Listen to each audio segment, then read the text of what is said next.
The video shed, the video shed, the video shed, the video shed, the video shed, the video shed, shed.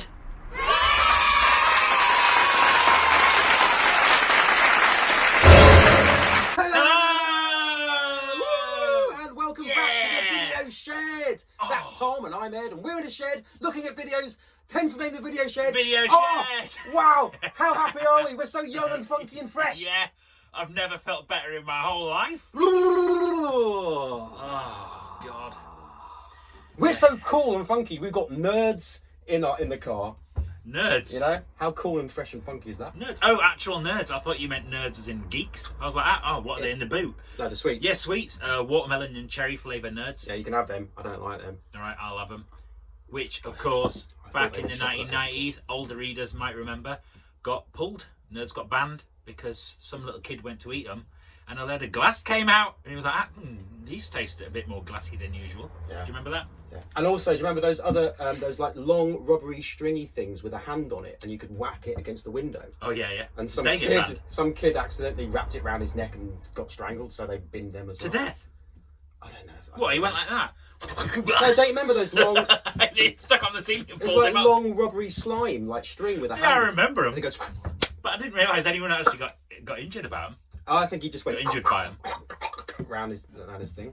Wild tangent there. Sorry about that. We are a film review type channel, aren't we? we are. Sorry. We don't talk about sweets. Oh.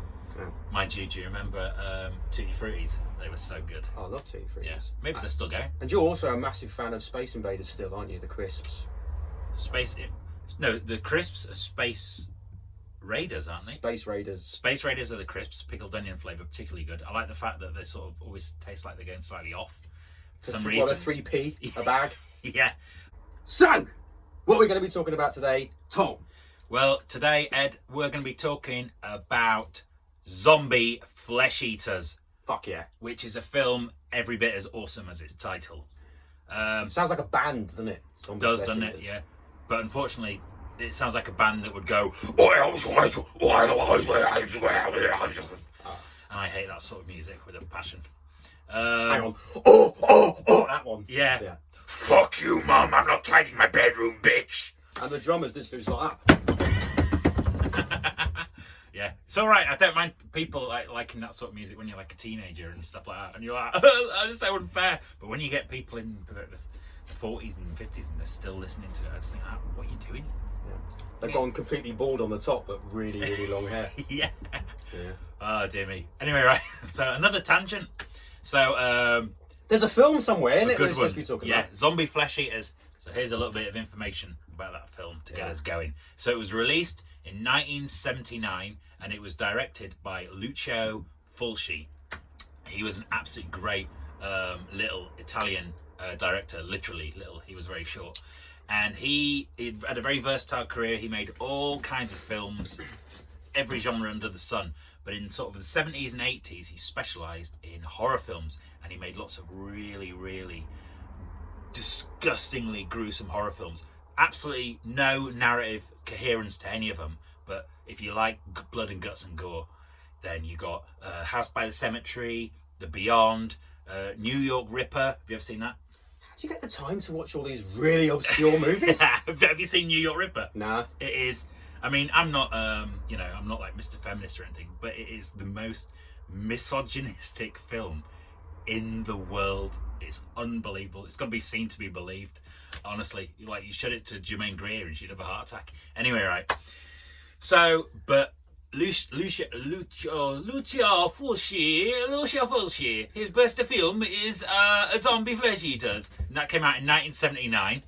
And My next film is Zombie Flesh Eaters. yeah, it's all about zombies and they eat the flesh of the people and they die. So Zombie Flesh Eaters begins in New York and a boat sails into the harbour completely unoccupied. No one on board.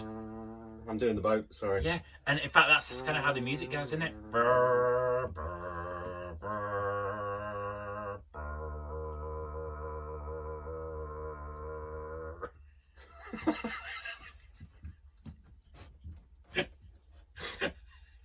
How much sleep have you had lately?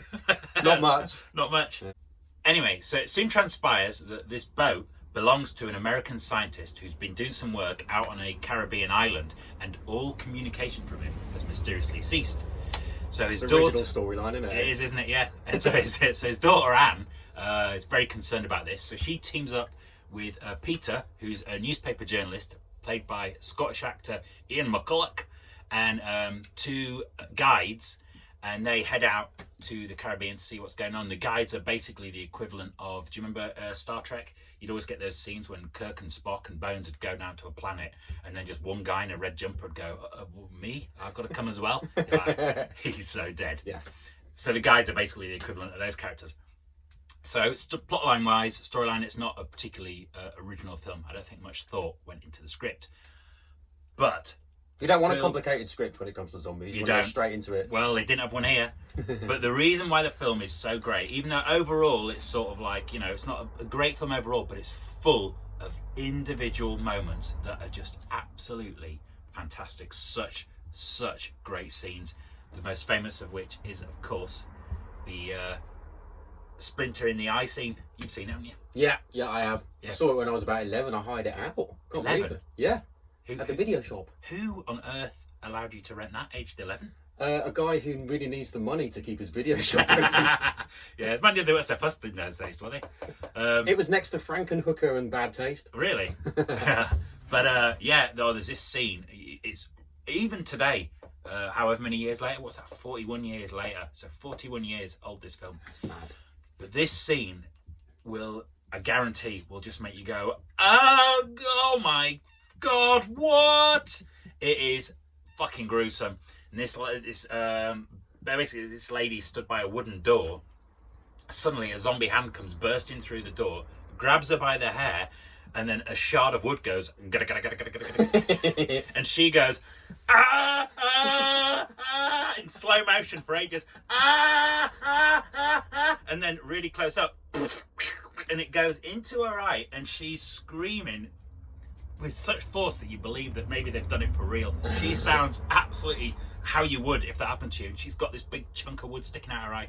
It is flipping, it's intense. It is a really intense scene. Yeah. Fucking hell. Must have been a one-take thing as well, because like... Well, once they stuck that shard in her eye, there was a, you know... I reckon it was like a pickled onion or something. Impressive, quite impressive. You could see it go, like, penetrate the... Yeah, and it goes... And the sound goes... And she's going, oh! I love how zombie victims, they never struggle that much, do they? Yeah. They just go, ah! Well, there's an amazing moment later on in the film, which is so unintentionally funny. I mean, there's quite a lot of scenes like this in the film where it's sort of, it's almost unintentionally funny, but because the violence is so graphic, you kind of, you know, you refrain from laughing. But there's a great scene later in the film, when this zombie starts coming out of the ground, like really slowly. The zombies really move slowly in this film. They're proper old school zombies. And he's going like that, probably about half the speed of that. And this woman stands there watching, going, It's like that bit, you know, in Austin Powers, when the guy in the steamroller. No! It's just like that. And she stands there going, and it goes on for about 5 minutes. Then eventually this zombie comes up and just goes, and she goes, and she dies. It's like, you could have got in the boat and been back in fucking New York. Anyway. It's like that bit in The Howling when she just stands there screaming, watching this guy turn into a werewolf. For about 5 minutes. She's just going, Yeah, amazing special effect. I'd be halfway to Mexico by the time he'd grown whiskers. Yeah, and he's got the knobbles on his head. And he's like smiling like that. Yeah. I love that movie. Quite frankly, if we were sitting here right now and one of your fingernails just went like that, I'd be fucking down the road. I wouldn't even want to see what happens next. Tell you what, another great scene in Zombie Flesh Eaters, because this is very much a film that's just a ton of really good scenes, is quite early in the film, and it's when they're on the boat and they're sailing from New York to the Caribbean. And one of the guides decides she's going to take all her clothes off and go for a swim. And while she's swimming about, a shark turns up, right? And it's a real shark. Yeah, it's not fake. It's a real shark turns up. So they obviously waited around for, you know, the real thing.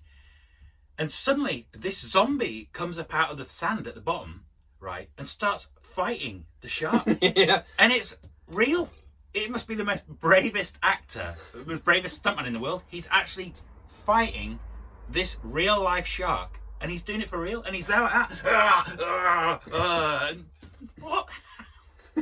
How did they do that? It's got to be a shark expert in it that they gave a lot of money to. So Yeah, he but dress still. up as a zombie and do what you Fight- need to do to not get eaten. Fight the shark.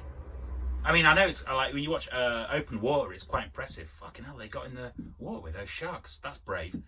But this guy's actually wrestling with it. Pissing it off. Yeah, like punching it and stuff like that. Fucking hell. And how did they film it? I mean, this is 1979. It'd have been a swimming pool. Yeah. What, with a shark in it? No, Yeah. they're in the sea for An real. aquarium then or something. They're in the sea for You real. can't just wait for a shark to turn up and then go, right, deck him before he swims off. How else did they do it?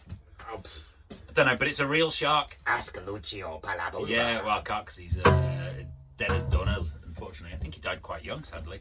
But he did make some very strange films during his time. So I'm trying to think what else there is to say about it. Do you know what? She is.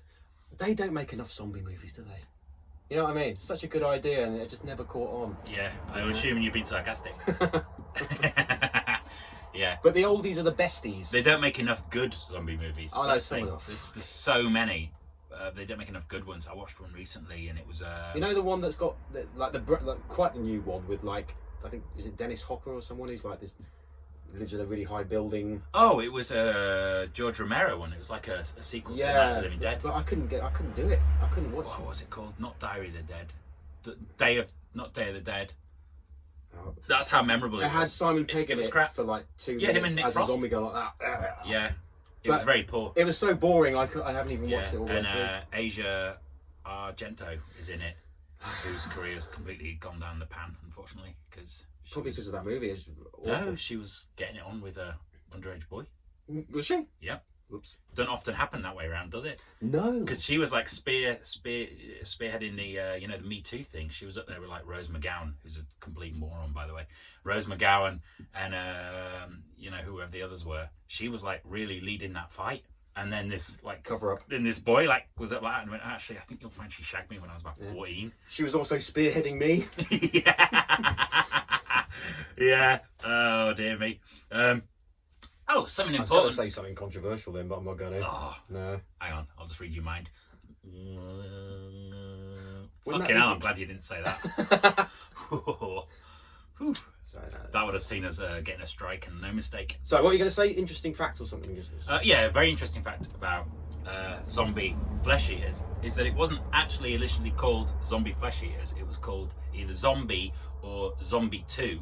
And the reason why it was called Zombie 2 is because the filmmakers had intended it to be a very unofficial sequel to George Romero's Dawn of the Dead, which has obviously just recently been an absolutely massive smash hit, even though it had no connection to it. But apparently, and I don't know if this is still the case, but apparently back then there was a rule in Italian law where if you were making a film, you could just say it was a sequel to any old film and get away with it.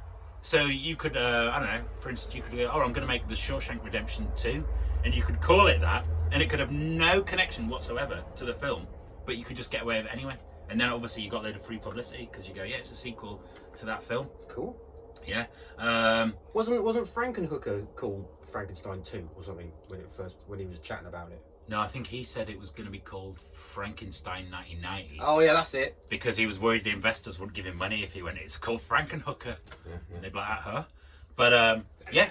So Zombie Flesh Eaters was originally called that, and it only became Zombie Flesh Eaters, I think, when it came over to England. I might be wrong on that, in that respect. And of course, when it did come over to England, it found itself on that ridiculous video nasties list, and the BBFC were cutting it to ribbons and all this sort of stuff. But anyways, so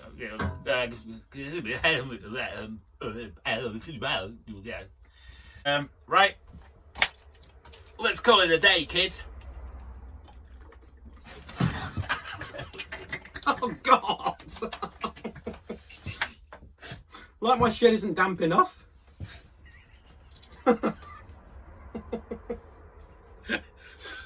You got any tissue? Oh, bye. That's